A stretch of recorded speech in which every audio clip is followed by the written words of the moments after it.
Bonjour à toutes et à tous. Assalamu alaikum. Tout d'abord, j'aimerais vous remercier toutes et tous d'avoir répondu présent à ce rendez-vous ô combien important au regard de l'histoire de la Palestine et de tout le Proche-Orient arabe.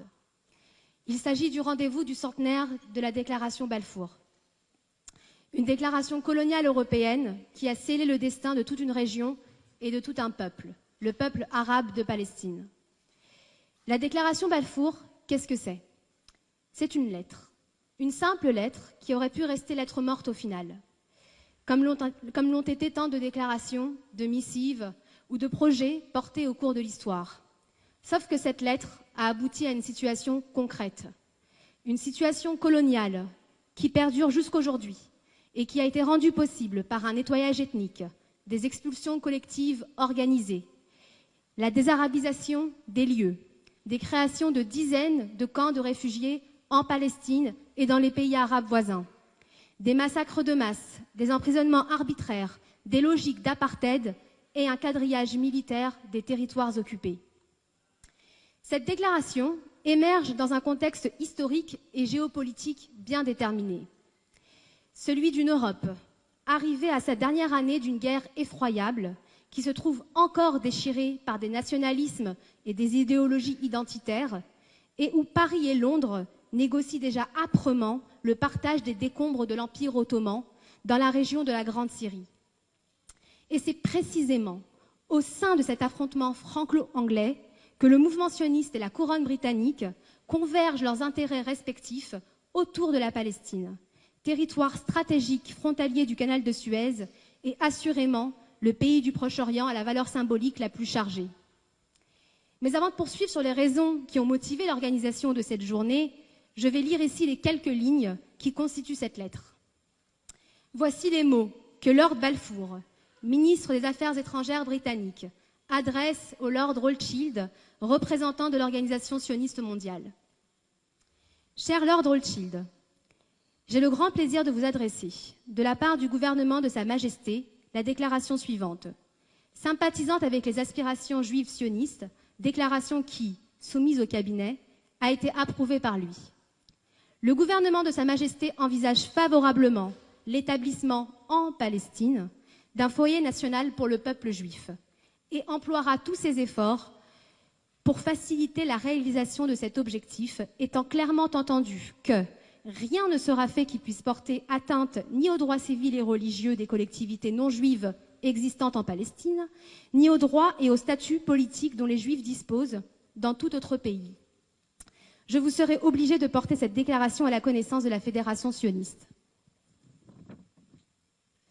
Ces quelques lignes donc, signées de la main de Lord Balfour le 2 novembre 1917, ont été à l'origine de deux réalités qui ont radicalement bouleversé la face de l'histoire. La première réalité, c'est celle de la colonisation de la Palestine, qui a culminé avec la création de l'État d'Israël en 1948 et qui s'est accompagnée d'un siècle de guerre, violence et instabilité dans l'Orient arabe, séquence historique qui n'est donc pas achevée.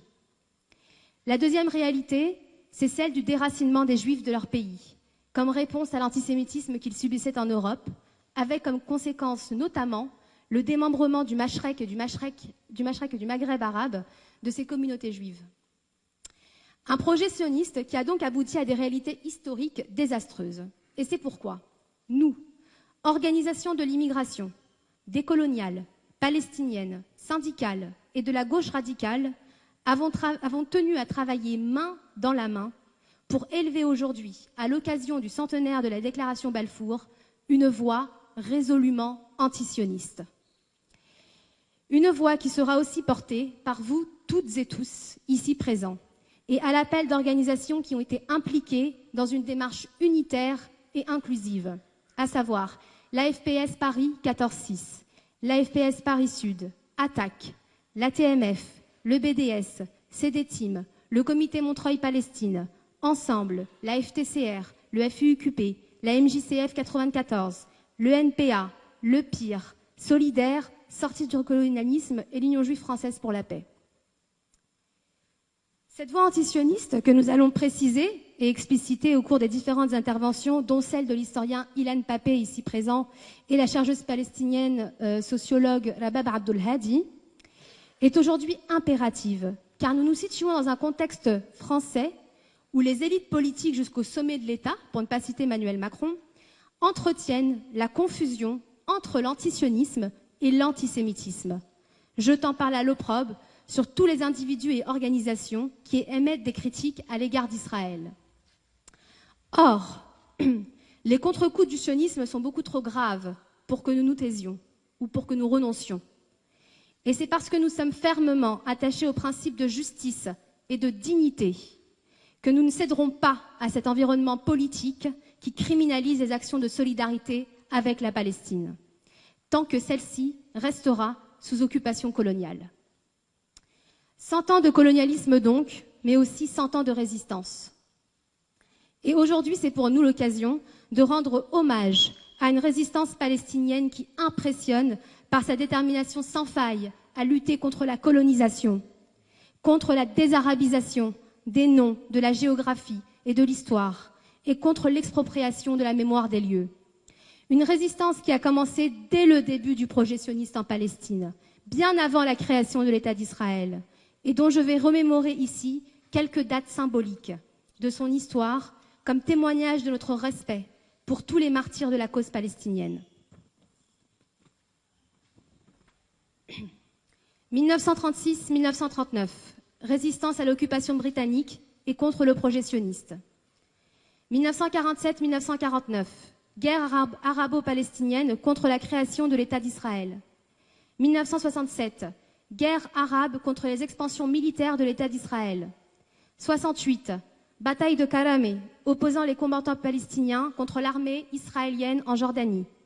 82, résistance à l'invasion israélienne du Liban. 87-88, première intifada.